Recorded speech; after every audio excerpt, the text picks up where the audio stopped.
এই মুহূর্তে আসানসোল থেকে বড় খবর উঠে আসছে। প্রায় 44 কেজি গাঁজা সহ 3 জনকে গ্রেপ্তার করলো আসানসোল দুর্গাপুর পুলিশ কমিশনারেটের গোয়েন্দা বিভাগ। বুধবার সন্ধ্যায় গোপন সূত্রে খবর পেয়ে আসানসোল দক্ষিণ থানার কাকরশোল এলাকা থেকে তাদের গ্রেপ্তার করা হয়। সূত্রের খবর, ধৃতরা নদিয়া জেলা থেকে গাঁজা নিয়ে আসানসোল এসেছিল।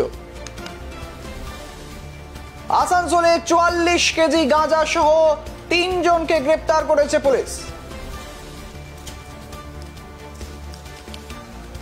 প্রায় 44 কেজি গাঁজা সহ 3 জনকে গ্রেপ্তার করলো আসানসোল দুর্গাপুর পুলিশ কমিশনারেটের গোয়েন্দা বিভাগ।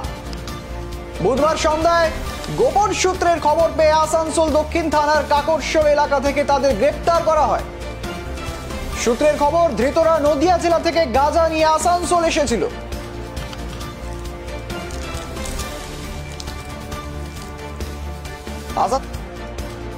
গাঁজা সহ ধৃত 3। সূত্রের খবর, ধৃতরা নদিয়া জেলা থেকে গাঁজা নিয়ে আসানসোল এসেছিল।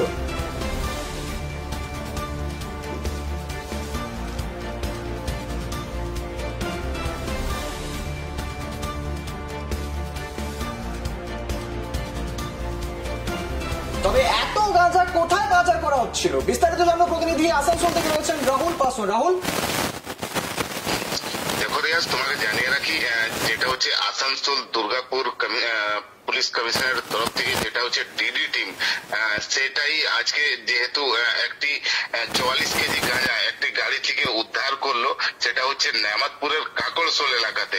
এটা ডিডির কাছে গোপন সূত্রভাবে এটা খবর ছিল কি এই গাঁজাটা নদিয়া থেকে নিয়ে আসছে, আর আসানসোলে যেহেতু কাকরশোলেই একে প্রচার করা ছিল, বিভিন্ন লোককে দেওয়া ছিল, সেই টাইমেই ডিডি টিম আর যেহেতু আসানসোল দুর্গাপুর যে পুলিশ রয়েছে তারা যৌথভাবে এই গাঁজা টিমটাকে ধরে, আর তার মধ্যে ওইখান থেকে 3 জনা ধরা পড়েছে। তাদের নাম এখনো পুলিশ কাউকে জানায়নি, যেহেতু এটা তদন্তর বিষয় রয়েছে। পুলিশের আরো কেউ জড়িত আছে কিনা, এই মালটা যেহেতু কাকরশোলে যেহেতু ডেলিভারি ছিল, যেহেতু এই মালটা আসানসোলের বিভিন্ন জায়গাতে যেত, এবার আসানসোলের লোক কারা জড়িত আছে সেই সব জিনিসটাকে খতিয়ে দেখছে এখন পুলিশ।